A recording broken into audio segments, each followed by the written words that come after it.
นะครับที่รอ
บาปมาเมื่อโลน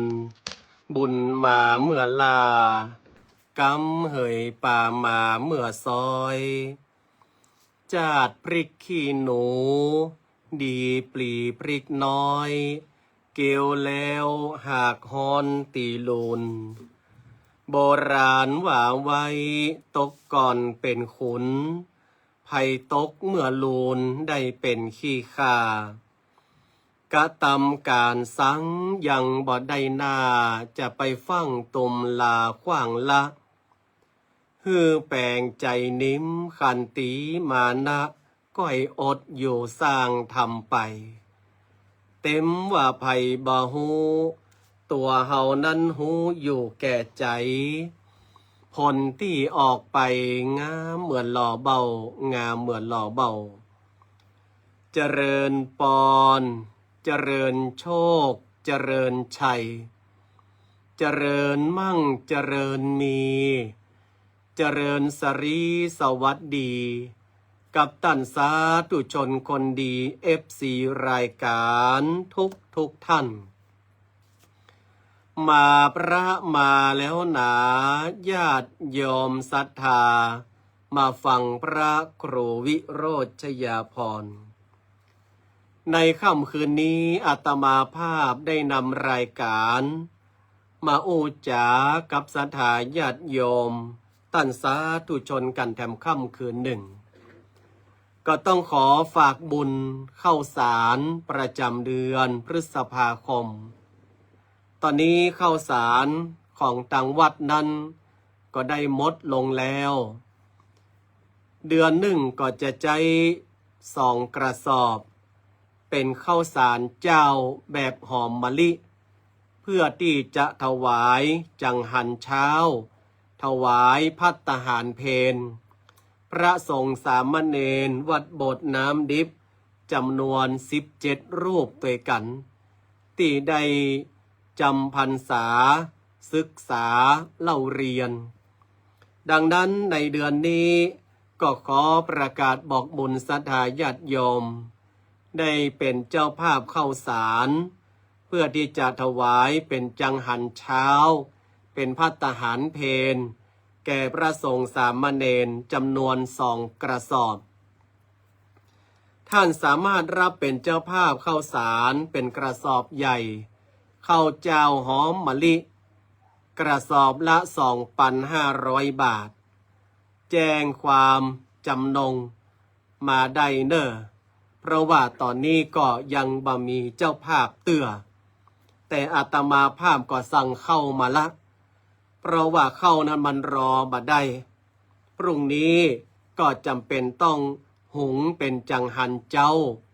แล้วก็จะต้องหุงเป็นภัตตาหารเพลหลายๆคนก็ถามว่าแล้วเปิ้นมามีการบิณฑบาตเข้าสารมามีการบิณฑบาตกะศรัทธาญาติโยมวัดอาตมาภาพก็มาได้อยู่ในชุมชนแล้วคนในชุมชนนั้นเปิ้นก็เป็นภาคเจ้าเปิ้นก็จะไปจ่ายกาดกันการจะเดินทางจากวัดอาตมาภาพไปยังกาดนั้นถ้าไปกลับใช้ระยะทางกว่า5 กิโลเมตรแล้วช่วงนี้พระสงฆ์สามเณรก็ต้องเดินทางไปเรียนหนังสือ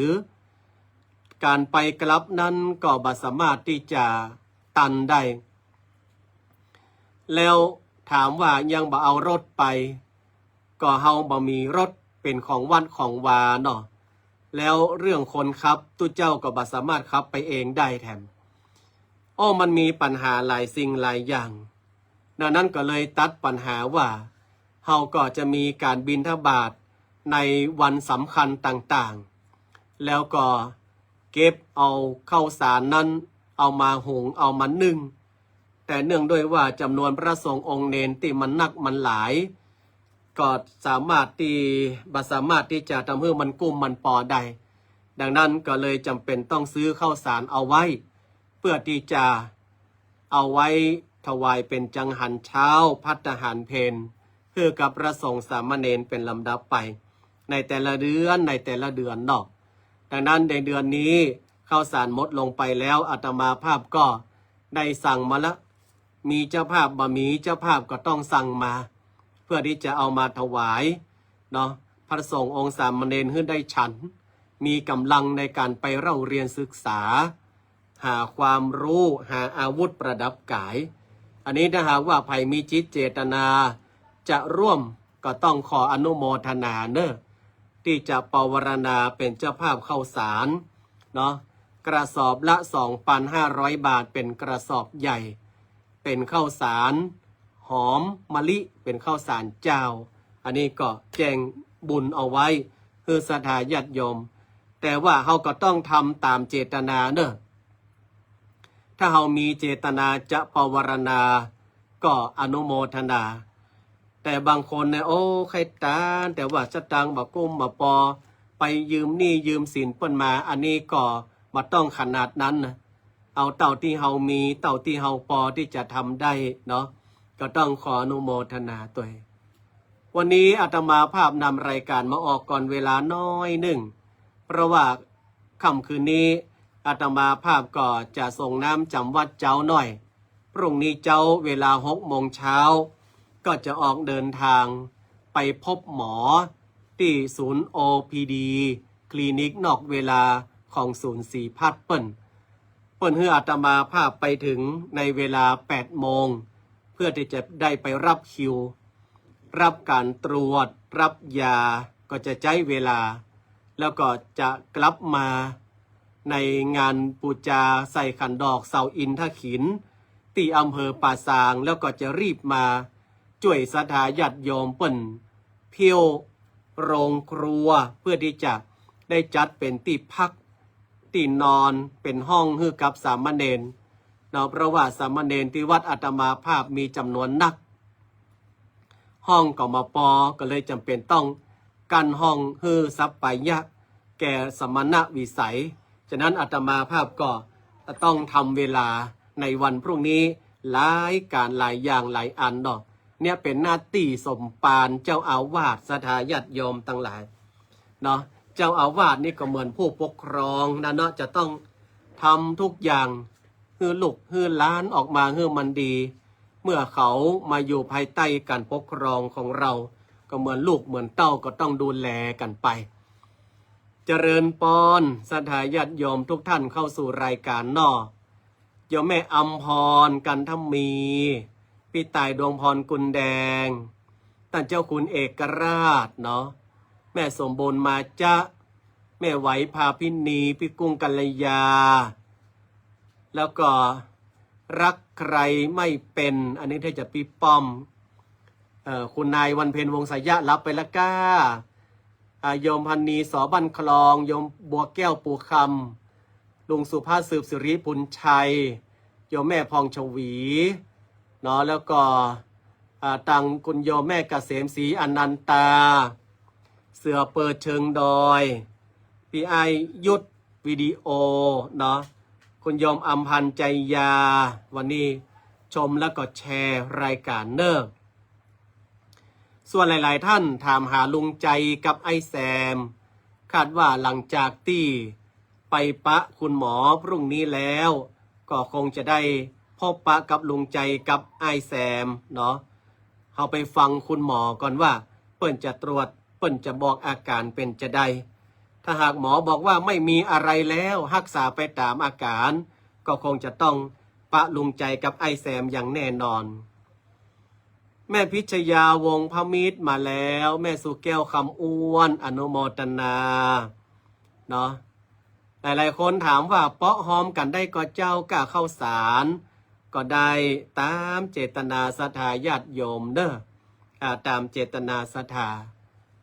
วันนี้อาตมาภาพก็ยังอยู่ใน Facebook ของท่านพลตรีณเรศจิตรัก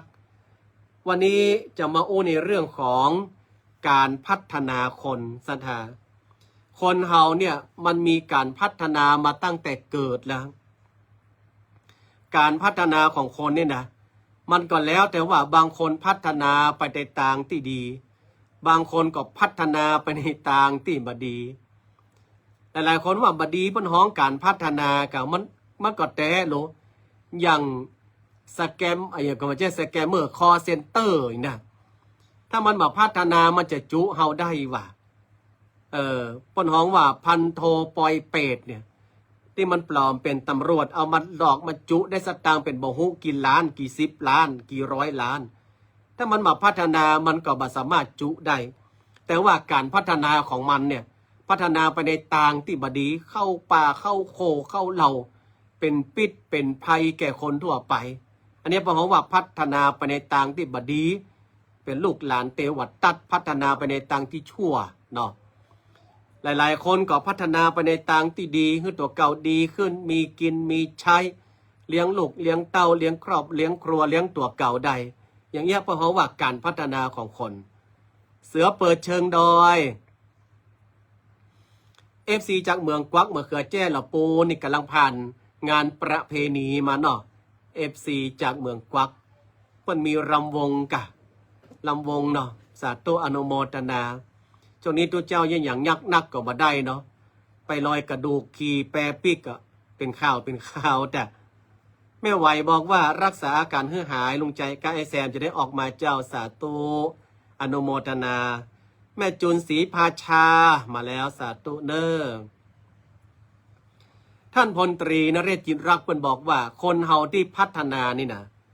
มันมีเก้ามีเง่ามาจากที่ไหนศรัทธาเคยได้ยินเนาะ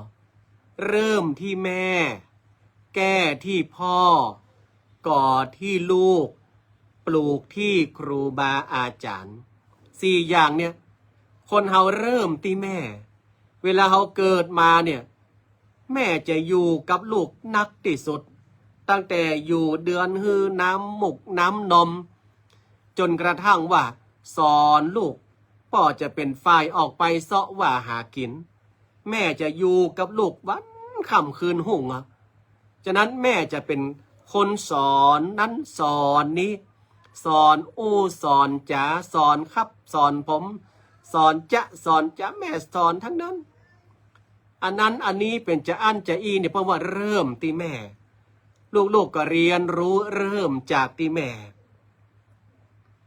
พอได้ความรู้ความ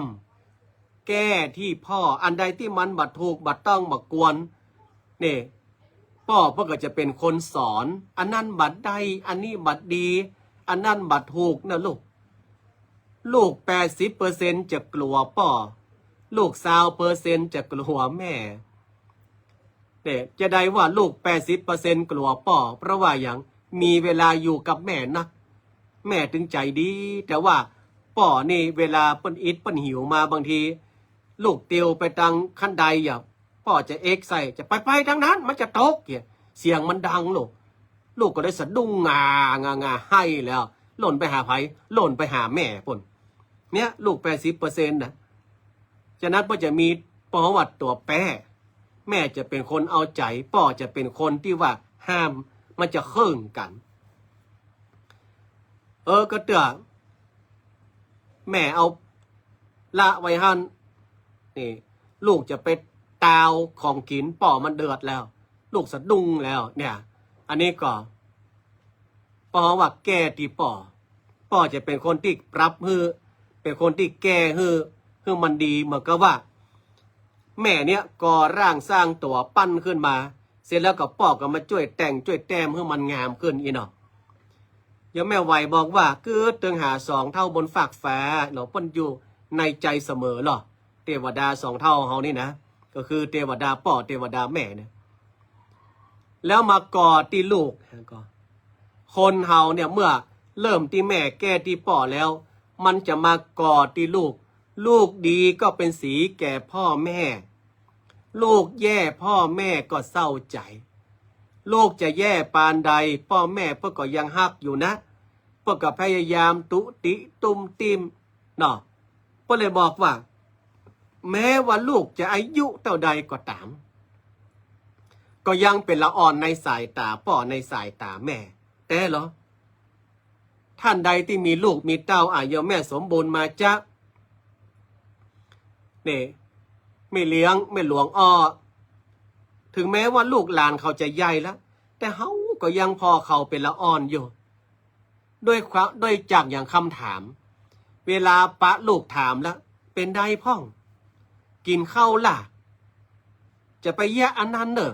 จะไปทางนั้นนะเหมือนกับว่าเขาเป็นละอ่อนเหมือนกำลังจะหูความเนี่ยแต่เขาก็ใหญ่ละ30 40 50ก็ตามเขาก็จะถามอย่างเนี้ยเขาจะถามอย่างนี้แล้วลูกที่โดนพ่อโดนแม่ในการอบรมบ่มนิสัยมาคืออยู่ในรูปอยู่ในกรอบอยู่ในร่องอยู่ในรอยสถาญาติโยมทั้งหลายมันก็จะไปถึงปลูกที่ครูบาอาจารย์เอาไปฝากครูบาอาจารย์ช่วยแต่งช่วยแต้มช่วยริศนาเต็มกำคือมันงามแต่เนาะครูบาอาจารย์นี่เพื่อก็จะเนียบผ่องสมัยก่อนนี่เพื่อจะมีลูกครูคนไหนที่เฮากลัวเพื่อนนี่นะแสดงว่าครูคนนั้นเนียบครูคนใดที่เฮาจำเหลือเปิ้นแสดงว่าครูคนนั้นสวกมันจึงมีป.1 ครูอันนั้นป.2 ครูอันนี้ป.3 ป.4 แม้จะเข้ามัธยมจดแผ่วมหาลัยปุ่นครูเนี่ยก็เลยบอกว่าเป็นผู้ที่คอยตกแต่งกิ่งคือต้นไม้เนี่ยมันสวยสดงดงามก็คือตัวของลูกศิษย์ลูกหาเนี่ยพ่อแม่เป็นคนเอาดินเอาปุ๋ยใส่ครูเป็นคนตกแต่งกิ่งบอกคือมันออกนอกรูปนอกรอยออกนอกกรอบล้ำไป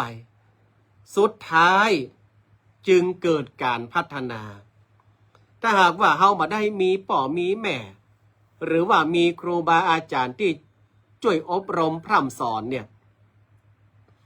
มันก็จะกลายว่าบางทีบางครั้งชีวิตเขาจะหันเหไปทางใดก็บ่ฮู้ชีวิตเขาจะโดนจุโดนหลอกโดนไล่ไปทางใดแหมก็บ่ฮู้ไปนักสถาญาติโยมบางทีก็จุไปในทางที่บ่ดีไปเป็นเครื่องไม้เครื่องมือเขาไปในสิ่งที่มันบ่ดีไปจี้ไปปล้นเขาไปในสิ่งที่มันบ่ดีบ่งามแล้วสุดท้ายก็จะกลายเป็นคนบดีในสังคมจะกลายเป็นอาชญากรในสังคมเพราะว่าการป ลูกการแก้การคัดการเกลานั้นมันบ่ได้ดีเต่าที่ควรแต่บางคนมันก็แปลกนะพ่อแม่ดีศรัทธาญาติโยมทั้งหลายอ้อมป้ออ้อมปล่อยด้วยความว่าอ้อมป้ออ้อมปล่อยดีล้ำเนี่ยกลายเป็นพ่อแม่รังแกฉันทั้งหมดอันใดก็ป้องลูกตัวเก่าอันใดก็ป้องเอาไว้เนี่ยอันใดก็ตวยใจอันใดก็ตามใจหมดเลยทำให้ลูกให้หลานออกมากลายเป็นอะไรยังกลายเป็นลูกเทวดาพ่อแม่ว่ายังบัดได้อะลูกเอ้ยจะไปเมินนะลูกจะไปเด็กนะลูกบิดหน้าใส่อีพ่อจะไปปากอีแม่จะไปอู้ลูกหูกะใหญ่มาจนเท่าใดเท่าดีละปากอยู่ห้านะย่อยเหี้ยเบิ้งมามีไผใครอยู่ตัวน่ะโอ้ยอีพ่ออีแม่ก็บอกก็กล่าวเพื่อความเป็นห่วงมาห่วงมาใยมาอย่างสักอย่างอะจะปิกเท่าใดก็จ้างเจ้าหยังจะจ้างผมหยังอีกโอ้พ่อแม่อาบน้ำอุ่นมาก่อนลูกพ่อแม่หูกะน้ำอุ่นน้ำเย็นน้ำกัดน้ำร้อนน้ำไหมสักอย่างอะแต่แรกก็เป็นเจ้าเป็นผมกะอู้เข้ากลายเป็นคิงเป็นฮาใส่พ่อใส่แม่ไปเห็นแล้วเนี่ยเลี้ยงลูกดีล้ำกลายเป็นลูกเทวดาฉะนั้นมันก็ต้องมีการคัดใจเนี่ยพ่อรักวัวก็ให้ผูกรักลูกก็ให้ตีรักวัวรักลูกเพื่อให้ลูกให้วัวนั้นกลายเป็นสิ่งที่ดีๆมันก็ต้องตีก็ต้องผูกมันจะตัวใจไปเหี้ยไปตกไปเสียบางคนละอ่อนตื่นเป็นป่น8 โมง 9 โมง 10 โมงเตียงใบโมงมาห้องเขาฮะเอ็นดูเขาเอ็นดูอย่างแต่ที่จะห้องมาช่วยกันเนาะตะก้อนนี่มาได้ลูกเนอะ8 โมง 9 โมงนี่นะเจ้ามานี่ไปแล้วอีแม่ห้องไปกาดตัวแล้วเจ้ามานี่อีแม่ห้องลูกนึ่งเข้าแล้วเจ้ามาอีแม่ห้องลูกแล้วอีแม่จะไปการแล้วเนอะนึ่งเข้าเป่าไฟเนอะ เนี่ยคนแต่ก่อนเพื่อก็เลยติดนิสัยขยันแม่นก็ครับหลวงป่อท่านพระครูสถิตธุราธรท่านอาจารย์สมมิตรวัดจำบอนดอนแก้วคนบักเก่าเนี่ยเปิ้นมาจะขี้ค้านโอ้เปิ้นตื่นเจ้าเปิ้นมันตีนมันมือแต่ว่าบัดเดียวเนี่ยมันโตยใจล้ำไปเมื่อโตยใจล้ำเอาแล้วเอาเข้าเนี่ยอย่างมาจ้างแล้วเนี่ยอย่างมาจ้างก็เอาตัวมารอดเฮียนจบแต่มันเลยเป็นกรรมที่ว่าความรู้ท่วมหัวเอาตัวไม่รอดด้วยประการแล้วนั่นเนี่ยฉะนั้นการพัฒนาจึงเป็นสิ่งที่สำคัญเริ่มที่แม่เป็นคนคอยบอกคอยกล่าวแกตีป่ออันใดดีบดีป่อเป็นคนบอกก็ตีลูกสอนมาตั้งแต่เล็กแต่น้อยฮือจักบุญฮือจักกุลปลูกที่ครูบาอาจารย์ริศนาแต่งแต้มเพิ่มเติมเสริมเพื่อมันสวยมันงามสมบูรณ์พร้อมแล้วการพัฒนาของคนมันก็จะเกิดขึ้นแต่มันก็จะมีแถมประเภทหนึ่งก็คือว่ามันบ่ขึ้นสร้างถ้าเป็นบอกไฟนี่นะจิมันก็จะหิแตกจิมันก็จะหิปุดมันตึงบ่ขึ้นชัดมันตึงบ่ขึ้นชัดเนี่ยสักอย่างอ่ะเพราะว่าอะไรเพราะว่ามันติดสังคมเกินไปติดสังคมมันจะว่าพ่อมาดีแม่บดีนะมันจะว่าพ่อบดีแม่บดีครูบดีมาใช่แต่มันติดสังคมนักล้ำไปเนี่ยเขาก็เลยต้องบอกต้องเตือนเขาว่าเขาจะไปติดสังคมนักล้ำไปเนอะจะไปติดประห้องว่าอย่างไงสิ่งที่มันยั่วยุสิ่งที่มันอำนวยความสะดวกนักล้ำไปบางครั้งมันก็ต้องอัตตาหิอัตโนนาโถเหี่ยพ่องช่วยเหลือตัวเก่าเหี่ยพ่องเฮาเป็นพ่อเป็นแม่สอนให้ลูกอย่างน้อยหุงข้าวนึ่งข้าวจ้างเมื่อเขาได้อดตายมาจ้างอย่างก็ไปซื้อกินลูกไปซื้อกินลูกเมาไปซื้อกินลูกอยู่ฮะนะกะกลายเป็นตินหง่อยมือหง่อยไปอย่างเงี้ยอย่างมาจ้างฉะนั้นอย่างน้อยก็หุงข้าวนึ่งข้าวโอ้สมัยมาก่อนนะครับหลวงพ่อเนาะพระครูสฤทธุราธรวันศีลวันธรรมนี่อาตมาภาพต้องตื่นแต่เจ้าหาวตัวต่างไปอันนะไปไหนไปวัดวันศีลวันธรรมนะ แม่อุ้ยห้องตื่นละแม่อุ้ยตมาภาพห้องตื่นละไปโดยแม่อุ้ยบัดตันแจ้งเตือตะวันบอกขึ้นเตือคนเท่าสมัยแต่ก่อนเพิ่มจะไปวาดขวายลงตะวันบอกออกเตือตะวันบอกขึ้นไปก็เป็นเส้นเป็นสายแล้วเพื่อก็จะอู้กันม่วนแต่เขาเป็นละอ่อนก็หาวไปจำเป็นนะจำเป็นไปแต่เปิ้ลเด้เอาเข้ามันเป็นความเคยชินแม่อุ้ยก็จะสอนแปลงอันนั้นแปลงอันนี้เป็นความเคยชินว่าเขาต้องตื่นเจ้าเนอะตื่นมาแล้วต้องทำอย่างอันทำอย่างอีเนอะแม่ตมาภาพก่อนจะไปปลูกน้ำเหมาครับจ้างลบหอมจีนเนี่ยก็ห้องตมาภาพอีแม่นึ่งข้าวลาวันนี้นะพอเข้าเนอะก็จำเป็นได้มันนั่งพอหม้อเข้าเตาไฟเปิดพอเอามือจี้พอแม่ก็สอนถ้าเข้ามันอ่อนนี่ก็ออกมาเนอะกลแล้วก็เอาใส่เข้ากองไว้เนี่ยกวะเข้านี่ก็เอาน้ำจุบเหี่ยก่อนไม้กลเข้าก็เอาน้ำจุบเหี่ยก่อนอย่าแต่บัดเดียวนี่ฮือเขาปุ่นประชาตังไว้เขาไปเช่ากินคนเดียวอย่าสุดท้ายละอ่อนมันจะตัวสังคมเมื่อมันตัวสังคมมันก็มาฟังพ่อมาฟังแม่แล้วมาฟังไผ่ซักคนแล้วขนาดพ่อแม่ยังมาฟังมาฝากตุอีกเอาไปฝากหลวงพ่อว่าสังขยอมสันทรายพวกขอหลวงพ่อนับครูสถิตทุลาธรสอนลูกอีแม่กำเตอะอีแม่สอนไม่มาฟังสักอย่างลูกอีแม่มันเป็นอย่างใดนิสัยมันมาดีกะมันดีนะมาขี้ค้านกะบักขี้ค้านมันอู้หูเรื่องนะกะแล้วกันขนาดนี้ยังป้องอยู่นะแล้วหาว่าอีแม่สอนมันยังมาฟังแล้วก็ปั้นถามมันยังมันก็ดีหมดอย่างแล้วเอามาไว้ตุเจ้าด่าหน่อยหนึ่งไปแล้วเป็นละเฮเววนไปเล่าขวัญตุเจ้าปุ่นกาดปุ่นกูถึงแหวนละตุบอกนี่นะกูแซวลูกไปฝากด่าลูกกูว่าอย่างอันนี้ก็มาได้สถาญาติโยมทั้งหลายเนี่ยนี่ก็มาได้มันมีญาติโยมมีโยม2 คนไปหาหลวงพ่อคูณในมาภาพอูฟัง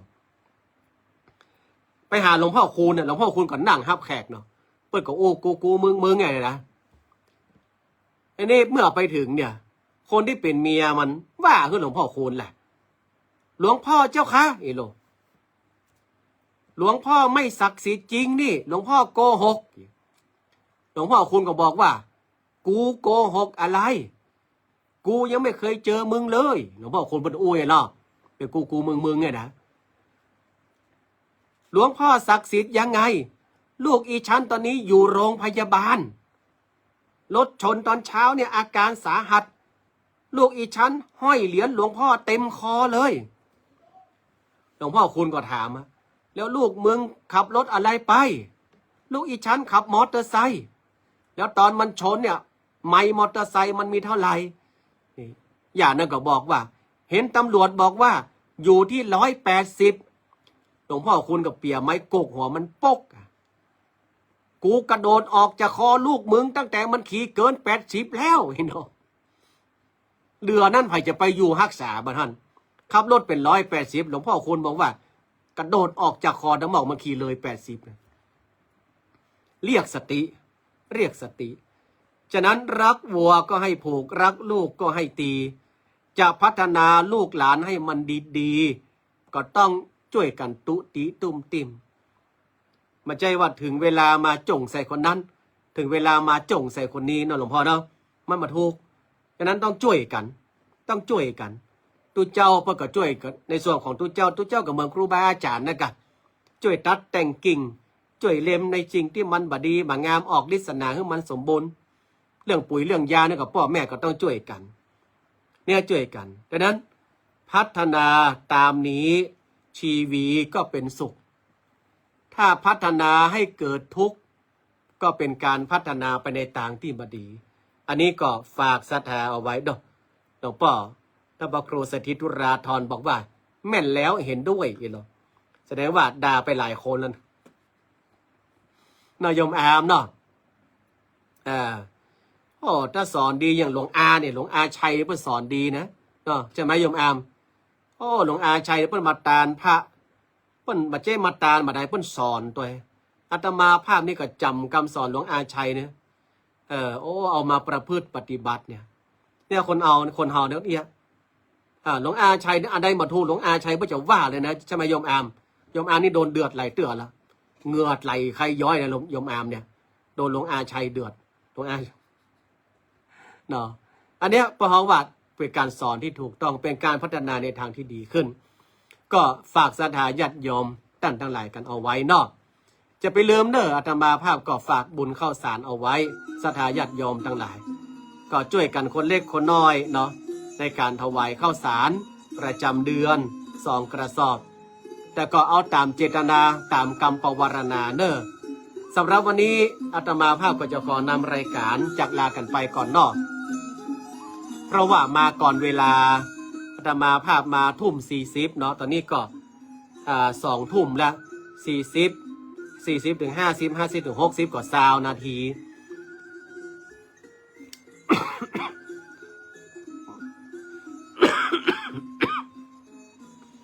หลวงพ่อพระครูสถิตุราธรบอกว่าพ่อแม่ตัวใจลูกเกินไปตามใจลูกกูอย่างเนาะเนี่ยเมื่อมาวัดทุเจ้ามาตัวใจกันโดนเอตโรบ้างก็ไม่เป็นไร เอาละสาธุนโมทนาเนอสถาญาติโยมท่านทั้งหลายที่จะชมรายการเนาะวันพรุ่งนี้เดี๋ยวก่อนเด้อถ้าบัตรติดไหนนะก็จะมาออกรายการเหมือนเดิมถ้าไม่ติดที่ไหนนะก็จะมาออกรายการเนาะเพราะว่าอาตมาภาพก็จะได้ปฏิบัติศาสนกิจแห่งหลายที่อยู่ท่านใดที่จะร่วมบุญถวายข้าวสารก็อนุโมทนาปวารณาโยมอาวณัฐพลก็เป็นสะพานบุญให้ได้นะเนาะเป็นสะพานบุญได้เนอะฝากหลายๆท่านช่วยเป็นสะพานบุญถวายข้าวสารประจำเดือนเนาะสาธุอนุโมทนาก่อนนำรายการจากลากันไปก่อน111บุญรักษา